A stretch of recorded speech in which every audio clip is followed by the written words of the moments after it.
찬송가 283장 찬송하겠습니다. 283장입니다.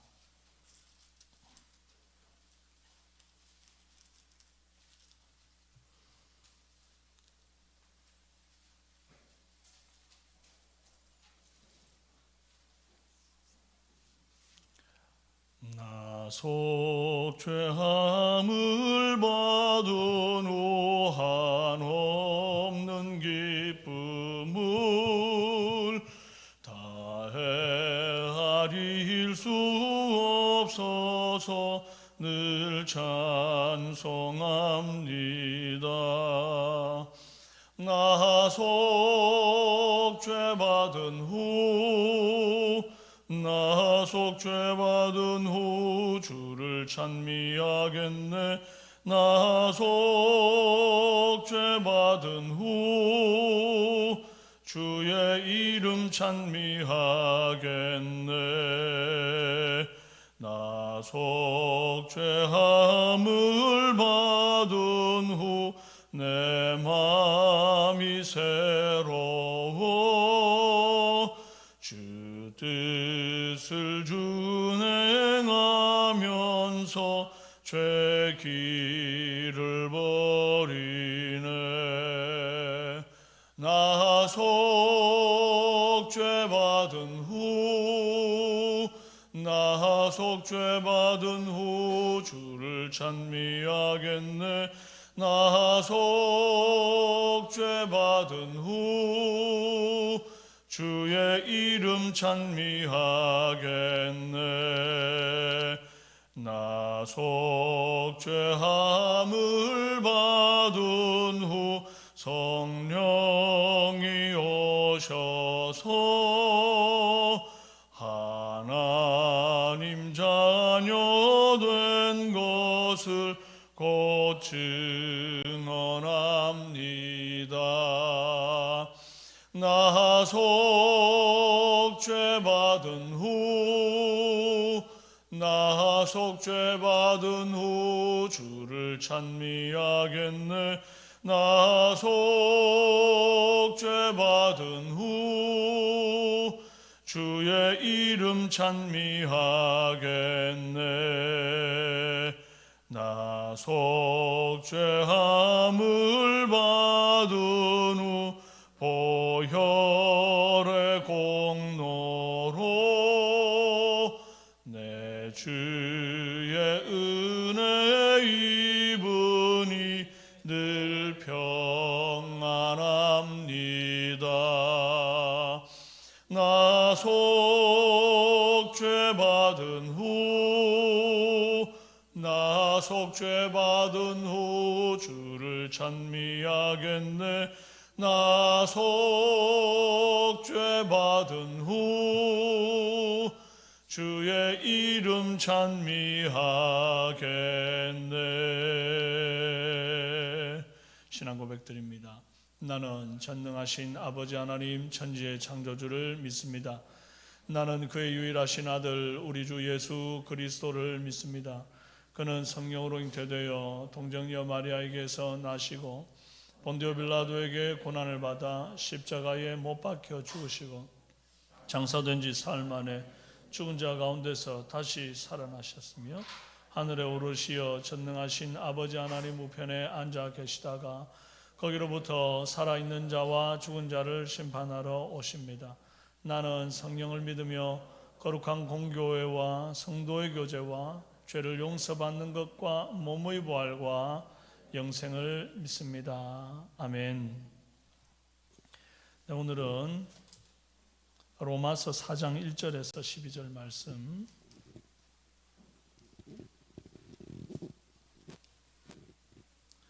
로마서 4장 1절에서 12절 말씀입니다. 신약성경 243페이지 교독합니다.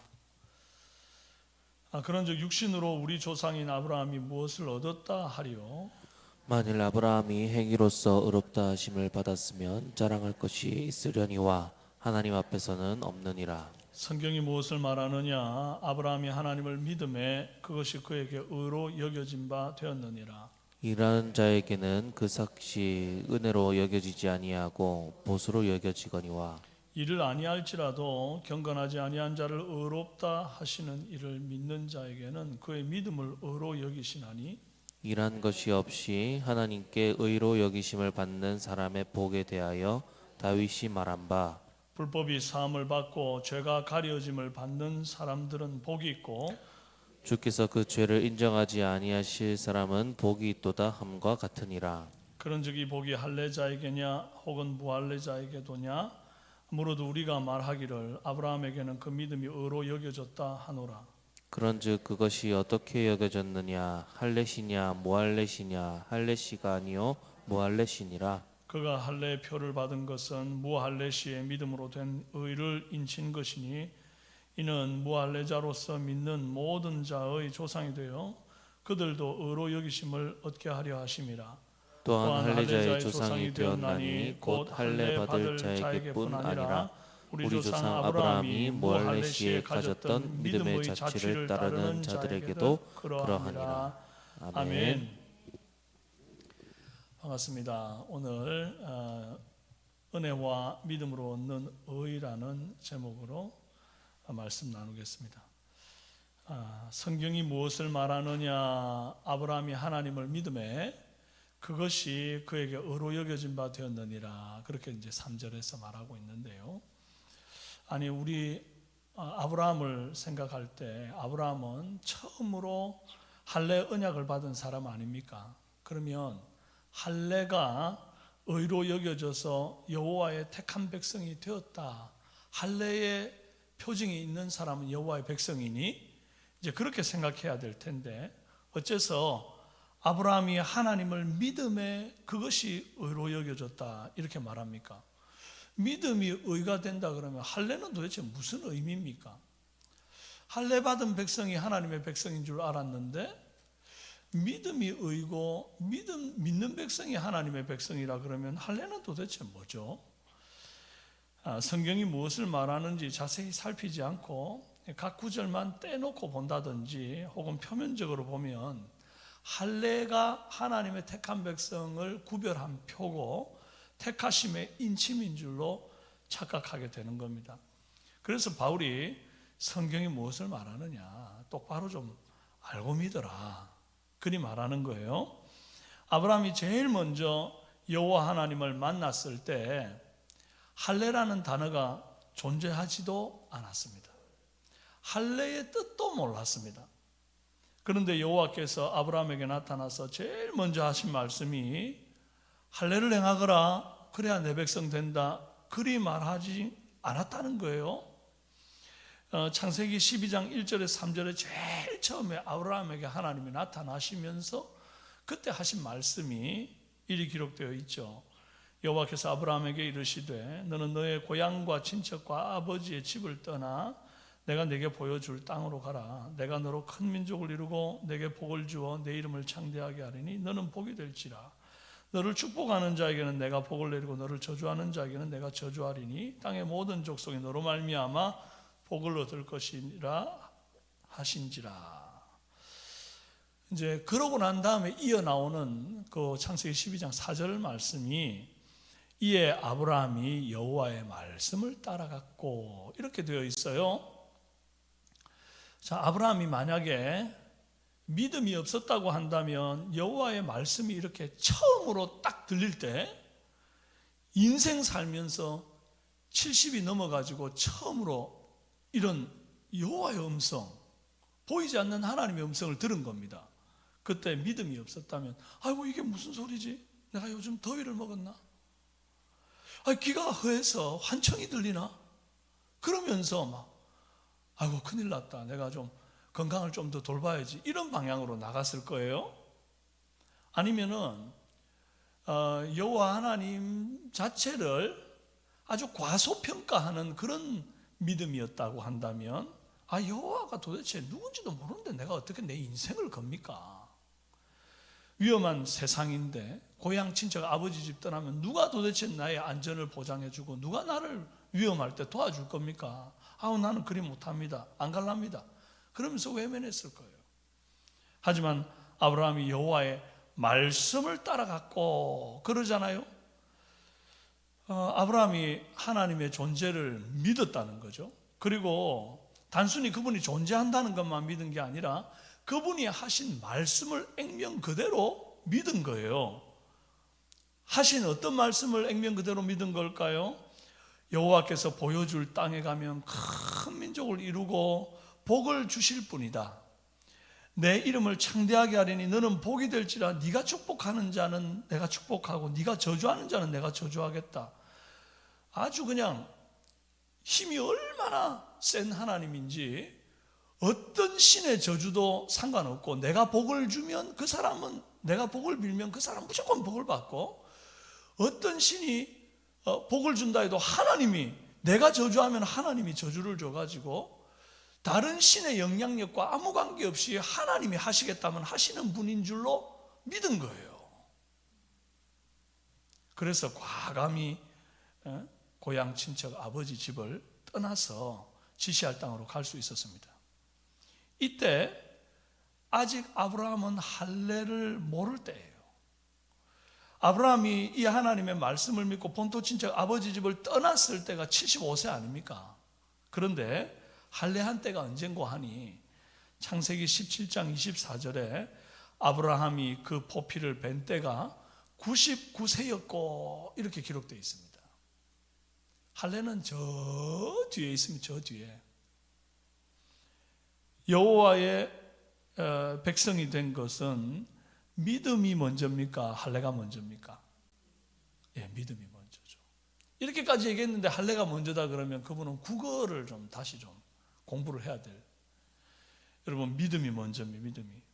그래서 9절 10절에 아브라함이 믿음으로 의롭다 여겨진 것이 할례시가 아니라 무할례시다. 그렇게 이제 얘기하고요.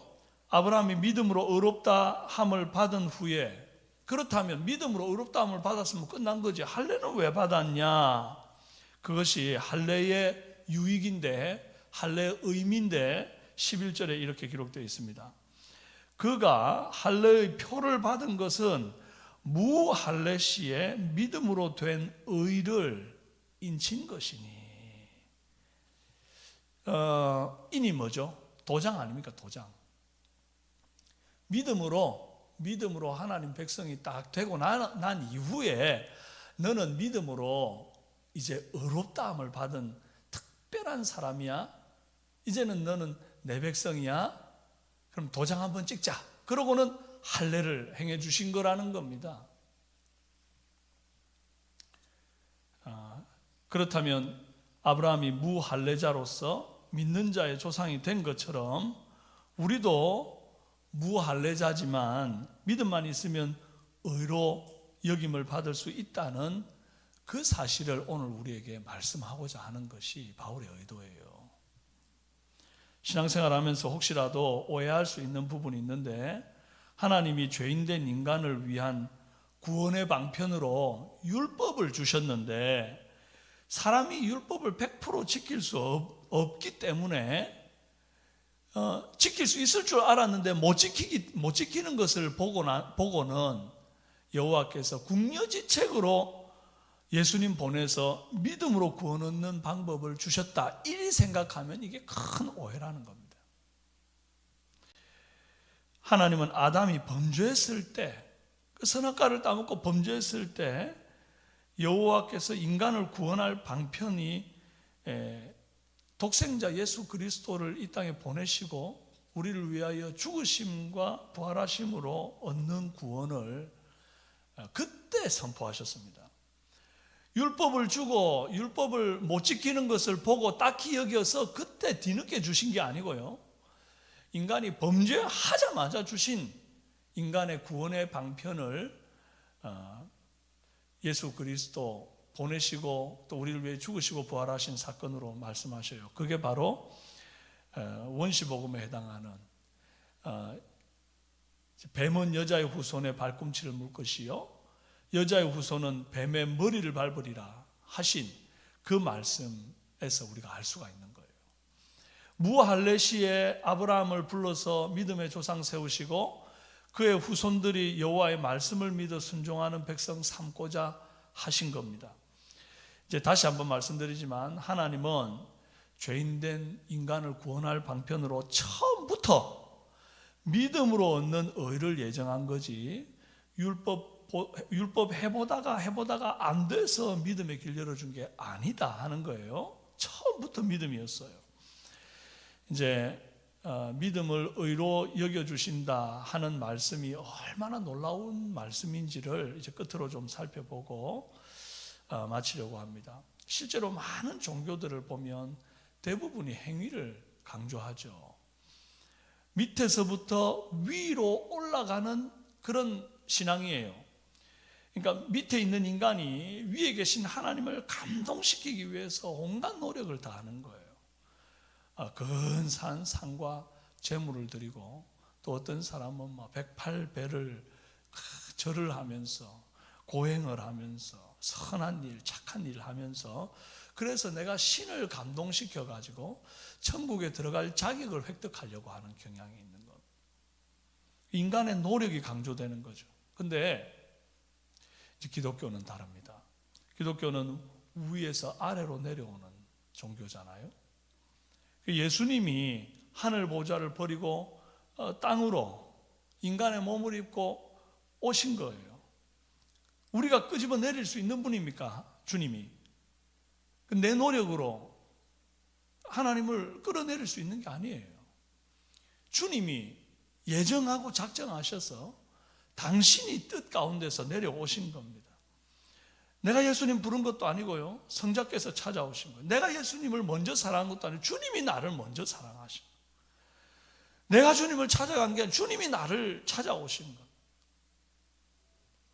그리고는 오셔서 하신 일이 뭔고 하니까, 죄로 오염되고 더럽고 정말 벌거벗어 가지고 수치스러운 이 죄인들을 당신이 거룩한 옷으로, 거룩한 세마포로, 당신의 날개로 우리를 이렇게 싹 덮어주시는 일을 하셨어요. 그게 이제 7절 말씀입니다. 불법이 사함을 받고 죄가 가리어짐을 받는 사람들은 복이 있고 주께서 그 죄를 인정하지 아니하실 사람은 복이 있도다 함과 같으니라. 그래요.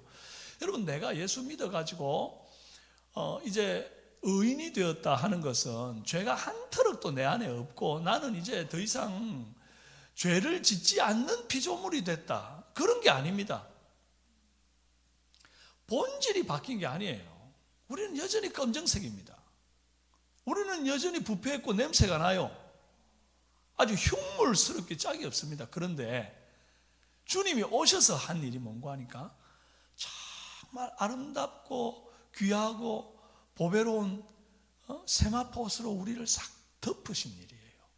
그래가지고 그 모든 허물과 죄와 더러움이 가리워진 겁니다.